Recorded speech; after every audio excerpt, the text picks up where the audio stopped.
नाजरीन, झूठ के पाँव नहीं होते हैं, उसको एक न एक दिन पकड़ में आना ही होता है। नाज़रीन, साजिश के पर नहीं होते हैं, उसको एक न एक दिन ज़ाहिर होना ही होता है। लोग आते हैं, चले जाते हैं, लेकिन ये साजिशें और उनके असरात यहीं रह जाते हैं, तारीख का एक काला स्याह हिस्सा बन के। इमरान खान का तहलका खेज इंटरव्यू हुआ है इमरान रियाज खान के साथ। इसके बारे में बहुत अहम बातें करेंगे आपके साथ। ऑफर अब तब्दील हो गई है अल्टीमेटम में, ये क्या मामला है, इस पे नजर डालेंगे।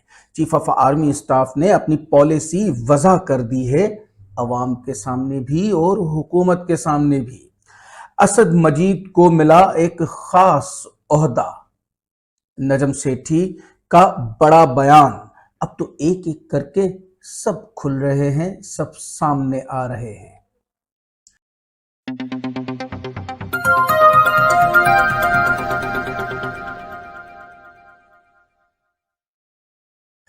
अस्सलाम वालेकुम, वेलकम टू ऑपरेशन तज्ज़िया विद शारिक मकबूल। आज 4 दिसंबर 2022 से इतवार का दिन है। इमरान खान का एक तहलका खेज इंटरव्यू हुआ है कल रात इमरान रियाज खान के साथ, जिसमें उन्होंने अब वो सारे नाम ले लिए हैं जो कि पहले वो इशारों किनारों में बताया करते थे। आपको याद हो, वो हमेशा कहते थे कि एक किरदार है जो जिसका मैं नाम लूंगा, एक मेरी सबसे बड़ी गलती है, मैं वो बताऊंगा बाद में कि वो क्या है। इस तरह के इशारों किनारों में जो बात किया करते थे, अब उनके खुल के नाम लेना और उनके बारे में जो उन्होंने कुछ किया वो सारा कुछ बताना शुरू कर दिया है। अब अपनी सबसे बड़ी गलती का एतराफ़ करते हुए उन्होंने कहा कि बाजवा साहब को जो एक्सटेंशन दी वो मेरी सबसे बड़ी गलती है, यानी 3.5 साल हुकूमत में जो सबसे बड़ी गलती की, बाजवा साहब को एक्सटेंशन में जो दी। उसके बारे में उन्होंने मजीद बताते हुए कहा कि बेसिकली मैं इसके हक में नहीं था, लेकिन उस वक्त जानबूझ के इस तरह के हालात क्रिएट किए गए। यानी 2019 की बात है, एक तरफ से टीएलपी का धरना, दूसरी तरफ से मौलाना फजल रहमान का धरना, अगर आपको याद हो उस दौर में, और इस तरह से दिखाया गया कि अगर आप एक्सटेंशन नहीं देते हैं तो मुल्क अनारकी की तरफ चला जाएगा, खुदा न खास्ता मुल्क में खाना जंगी शुरू हो सकती है। और इस तरह से उनको मकसद के एक पोर्ट्रे किया गया कि this is the only way, आपको अब ये करना ही करना है, वरना तो ये बिल्कुल सब कुछ खत्म हो गया। लेकिन इस चीज को अब जब वो देख रहे हैं और इस तनाजुर में देख रहे हैं, तो इस चीज को अपनी सबसे बड़ी गलती तस्लीम कर रहे हैं। वो जो पहले कहते थे मिस्टर एक्स, मिस्टर वाई और डर्टी हेरी, अब तो उनके नाम भी खुल के सामने आना शुरू हो गए हैं। उन्होंने इस इंटरव्यू में कुछ और भी पॉलिटिकल बातें बताई हैं, जो कि परवेज इलाही साहब के हवाले से, कि उनको अगर, यानी मोनिस इलाही ने जैसे बयान दिया था कि हमें तो इस्टेब्लिशमेंट ने कहा था कि इमरान खान की तरफ जाओ, उन्होंने कहा कि इस्टेब्लिशमेंट ने जो कहा है कि आप पीटीआई और इमरान खान की तरफ जाओ, ये बात सच हो सकती है, क्योंकि बाजवा साहब सबसे बड़ा गेम खेल रहे थे और डबल साइड गेम खेल रहे थे, विकेट की उस तरफ भी थे और इस तरफ भी थे। वो उनको कहते थे कि आप पीटीआई की तरफ जाओ ताकि पीटीआई का नंबर पूरा हो जाए। फिर वो नून लीग की और पीडीएम की तरफ जाते थे कि सारी पार्टी, यानी बाप पार्टी हुई या एमक्यूएम हुई, उनको उनके साथ मिला के उनका नंबर भी पूरा करने के वो एक सिस्टम बना रहे थे, ताकि कोई भी उनको ब्लैकमेल ना कर सके और कोई भी इतना पावर में ना आ सके कि वो बोले कि मैं अकेला सब कुछ कर सकता हूँ। ये एक गेम रहती है। अच्छा, इसको हम एक तरह से प्रॉक्सीज भी कहते हैं कि आपने अपनी एक प्रॉक्सी माइनिंग बिछा रखी है, यानी हर पार्टी में आपकी माइनिंग है, माइंस लगी होती है, जो बम नहीं होते हैं, पाउंड लगने से वो फट जाते हैं, एक तरह की माइन बिछाई हुई है कि जब भी जहां से भी दिल चाहे, जैसे फैसल वावडा जैसे किरदार हैं, ये भी जानबूझ के पार्टियों में डाले जाते हैं कि वक्त आने पर इनको बम की तरह फाड़ा जा सके। और ये वो माइनिंग किया करते थे और उसी हिसाब से वो पार्टियों को मैनेज करके वो डबल साइड गेम खेला करते थे। इस तरह के और भी बहुत सारे इंकशाफात किए हैं उन्होंने इस इंटरव्यू में। मैं आपको प्रेफर करूंगा कि आप इमरान रियाज का ये इंटरव्यू ज़रूर देखें, और ये बोल्ड टीवी का है इंटरव्यू, और बोल्ड टीवी पे ही रिलीज़ हुआ है। सोशल मीडिया पे भी बोल्ड टीवी की जो चैनल है वहाँ पे आपको अवेलेबल है। जनाब, ऑफर तब्दील हो गई है अल्टीमेटम में। ऑफर क्या थी? ऑफर ये थी कि आप आए, हमारे साथ मुज़ाकरात करें और जनरल इलेक्शंस की तारीख दे दें, क्योंकि हम तो दोनों सूबाई असेंबलियां तहलील करने जा रहे हैं। लेकिन एज यूजुअल, जैसे कि पीडीएम के वुज़रा और नून लीग के जो अहम लीडरान हैं, वो हमेशा इसको मुज़ाकरात को एक मज़ाहिया अंदाज में बयान करते हैं और गैर संजीदा सा अपना एटीट्यूड शो करते हैं।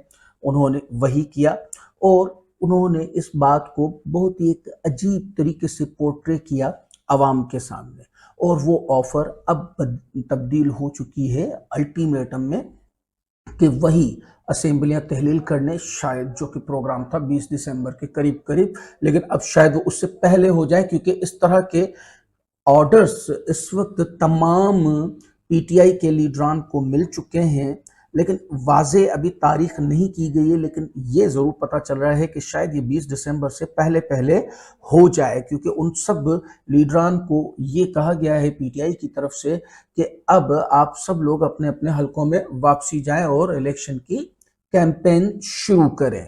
अब भी ये डिपेंड करता है हुकूमती धड़े पे कि वो इस अल्टीमेटम को भी सीरियस लेते हैं कि नहीं। वैसे भी अपनी सियासत तो बर्बाद कर ही चुके हैं ये पीडीएम वाले और नून लीग वाले। अब सिर्फ और सिर्फ ये मुल्क के पीछे पड़े हैं कि मुल्क को भी बर्बाद करना है, जिसको बचाने की बात कर रहे थे ये लोग, और यही कहते हुए, ये अपना बयाना बनाते हुए ये आए थे अदम एतमाद का वोट लेकर, और हुकूमत इन्होंने हाथ की। हुकूमत हाथ करने के बाद उन्होंने जो कुछ किया वो मैं अपने व्लॉग्स में आपको बारहा बता चुका हूँ, और मुल्क के हालात आप खुद भी इस वक्त देख रहे हैं, इतना तो आप खुद भी बेहतरीन तरीके से समझ सकते हैं। अब ये एक तरह से इस्टेब्लिशमेंट को भी पैगाम दिया गया है कि अगर मुल्क को इस भंवर से निकालना है तो फिर जनरल इलेक्शंस की तरफ जाना पड़ेगा। देखें, पॉलिटिक्स में इस्टेब्लिशमेंट की मुदाखलत और निगरानी में फ़र्क होता है। निगरानी की जाती है यानी किसी चीज़ की हिफाजत करना, और मुदाखलत की जाती है यानी अपनी चाहत को, ख्वाहिशात को मनवाना या सामने रखना। तो इस तरह से इस्टेब्लिशमेंट को भी ये पैगाम दिया गया है कि इस चीज़ की निगरानी करें, क्योंकि मुल्क इस वक्त बहुत ही मुश्किल हालात में है, और इस वक्त इस्टेब्लिशमेंट की भी ज़रूरत है इस मुल्क को, क्योंकि अब तमाम स्टेक होल्डर्स मिलके ही इस भंवर से मुल्क को निकाल सकते हैं, वरना इट इज़ नॉट ईजी। अब ये इतना दलदल में मुल्क को फंसा चुके हैं पीडीएम वाले कि अब मुल्क को बाहर निकलना इस भंवर से बहुत मुश्किल हो गया है। और अब सबको, इवन मैं तो ये भी कहता हूं कि पीडीएम वालों को भी अब संजीदा होने की ज़रूरत है, और इस तरह से इस्टेब्लिशमेंट भी मिले और उसके बाद पीटीआई भी मिले, तो उसके बाद ये लोग मिलके शायद इस मुल्क को इन हालात से निकाल सकते हैं, वरना तो ये मुल्क दिन ब दिन और पीछे जाता जाएगा। जो कि इस वक्त हालात हम देख रहे हैं, जितनी तेज़ी से मुल्क पीछे की तरफ जा रहा है, और अब पता नहीं कहाँ तक ये ले जाएंगे। मैं इसीलिए तो बारहा रिक्वेस्ट करता हूँ पीडीएम से कि अब तो मुझसे जी कि छोड़ दें, अब तो जिद छोड़ दें, क्योंकि अब मुल्क बिल्कुल ख़त्म होने को है। अब आखिर मुल्क जब बचेगा ही नहीं तो आप सियासत कहाँ करेंगे, कहाँ हुकूमतें करेंगे? यानी खुदा ख्वास्ता मैं ये नहीं कह रहा कि मुल्क टूट जाएगा, लेकिन यानी मुल्क जब बिल्कुल मुआशी हालात में बिल्कुल बर्बाद हो चुका है, डिफ़ॉल्ट हो चुका है, और अब आप कहाँ से कमाएंगे? क्योंकि मैंने तो पहले भी आपको बताया ना कि पीडीएम वाले या नून लीग वाले तो बेसिकली बेचारे रोजगार के सिलसिले में पाकिस्तान आते हैं। उनका घर ये थोड़ी है, उनका मुल्क ये थोड़ी है। उनका मुल्क तो लंदन में है, वहीं उनका घर है, वहीं उनके बिजनेसेस हैं, सब कुछ है, और वो बेचारे रोजगार के सिलसिले में आते हैं। जब ये मुल्क के हालात ही वो नहीं बचेंगे तो आप रोजगार कहाँ से कमाएंगे?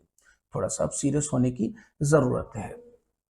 Chief of army staff Syed Asim Munir साहब ने अपनी पॉलिसी वजह कर दी है। अब ये पॉलिसी वजह कैसे होती है कि जब भी चीफ ऑफ आर्मी स्टाफ नए आते हैं तो डिपेंड करता है कि वो अपना पहला दौरा कहाँ करते हैं, क्या करते हैं और क्या स्पीच करते हैं। इसी तरह से उन्होंने अब अपना पहला दौरा किया है, जो कि है एलओसी पे, आज़ाद जम्मू एंड कश्मीर। اور وہیں پہ انہوں نے جوانوں کے ساتھ خطاب کیا ہے اور بھارت کو منہ توڑ جواب دیا ہے، جبکہ باجوہ صاحب نے یہ جواب نہیں دیا تھا۔ آپ کو یاد ہو کہ یہ بھارت دھمکیاں تقریباً 1.5 سے 2 مہینے سے دے رہا ہے، لیکن باجوہ صاحب نے کسی قسم کا کوئی جواب، کوئی میسج نہیں دیا۔ کیوں؟ کیونکہ ان کے اپنے لالے پڑے ہوئے تھے ایکسٹینشن کے، وہ تو یہاں بزی تھے، تو وہ کیا جواب دیں گے کسی کو۔ لیکن سید عاصم منیر صاحب نے آتے ہی جو اپنا پہلا دورہ کیا ہے اور انہوں نے یہ دکھایا ہے یا یہ میسج دیا ہے حکومت کو بھی، عوام کو بھی، کہ ہماری جو پہلی ترجیح ہے وہ ہے ملک سیکیورٹی، یعنی ملک کی جو خطرات لاحق ہیں ان سے بچانا، نہ کہ سیاست میں آنا۔ اور یہ ایک بہت واضح میسج ہوتا ہے۔ ایک آپ کو قصہ بتاتا چلوں اسد مجید صاحب کا، مشہور زمانہ اسد مجید صاحب، آپ کو اگر یاد ہو سائفر والے کیس میں جو سائفر لکھا تھا سفیر نے، اس وقت جو یو ایس اے کے سفیر تھے وہ تھے اسد مجید صاحب، انہوں نے یہ سائفر لکھا تھا اور انہی کا یہ سائفر جو ہے بعد میں اتنی بڑی کہانی اور اتنا بڑا بیانیہ بنا تھا عمران خان کی طرف سے، اور وہ آپ نے بخوبی سنا اس کے بارے میں۔ ان کو اب ایک اہم سیٹ سے نوازا گیا ہے، اب ان کو سیکرٹری خارجہ لگا دیا گیا ہے پاکستان میں۔ وفاقی حکومت تو نہیں کہیں گے، لیکن یہ فورن ریلیٹڈ ہوتا ہے اور فورن افیئرس سے ہی ریلیٹڈ ہوتا ہے، لیکن بہت اہم عہدہ ہے، یعنی ہم اس کو ایک طرح کی پروموشن، ترقی بھی کہہ سکتے ہیں۔ نجم سیٹھی صاحب کا بڑا بیان آ گیا ہے، اب تو دیکھا جائے تو ایک ایک کر کے سب لوگ کھل رہے ہیں۔ انہوں نے کہا ہے کہ general Bajwa P T I supporters کے خوف کی وجہ سے سڑک پر بھی نہیں نکل سکتے ہیں۔ انہوں نے ایک دوسری ٹویٹ میں جو کہا ہے کہ مونس الہی جنرل باجوہ کے حق میں بیان جنرل باجوہ کی درخواست پر ہے، کیونکہ وہ فیس سیونگ چاہتے ہیں، کیونکہ انہیں پی ٹی آئی کے ورکرز سے خوف ہے۔ اب اتنا بڑا بیان آنے کے بعد بھی ابھی تک نون لیگ والے اسی پروپیگنڈا میں لگے ہوئے ہیں کہ دیکھیں مونس الہی نے کیا کہہ دیا، آپ کو سمجھنے کی ضرورت ہے۔ اب ایک تو نجم سیٹھی کی جو نواز شریف سے قربت ہے اور دوستی ہے وہ بھی کوئی ڈھکی چھپی تو نہیں ہے، اور اس کے بعد اس طرح کا بیان آ جانا جو کہ ایک نو ڈاؤٹ کسی انفارمیشن کے بیس پر ہے، اور پھر ان کا اپنا تجزیہ بھی بہت اچھا رہتا ہے۔ نجم سیٹھی ایک پہنچے ہوئے صحافی ہیں اور یہ تجزیہ بھی اپنا بہت اچھے سے دیتے ہیں، اور جب وہ کہہ رہے ہیں تو اٹ مینس آپ کو سمجھنے کی ضرورت ہے کہ کیا سچائی ہے اور کیا آپ کو عکس دکھایا جا رہا ہے۔ جاتے جاتے ایک دو چھوٹی خبریں شامل کریں گے۔ دا لیجنڈ آف مولا جٹ، ایک خبر کے مطابق اس وقت وہ انڈیا میں پریمیئر کرنے جا رہی ہے، شاید ابھی مبینہ طور پہ، کہ ایز پر بالی ووڈ ہنگامہ دی legend of Maula Jatt expected to release in India and clash with Ranveer Singh circus.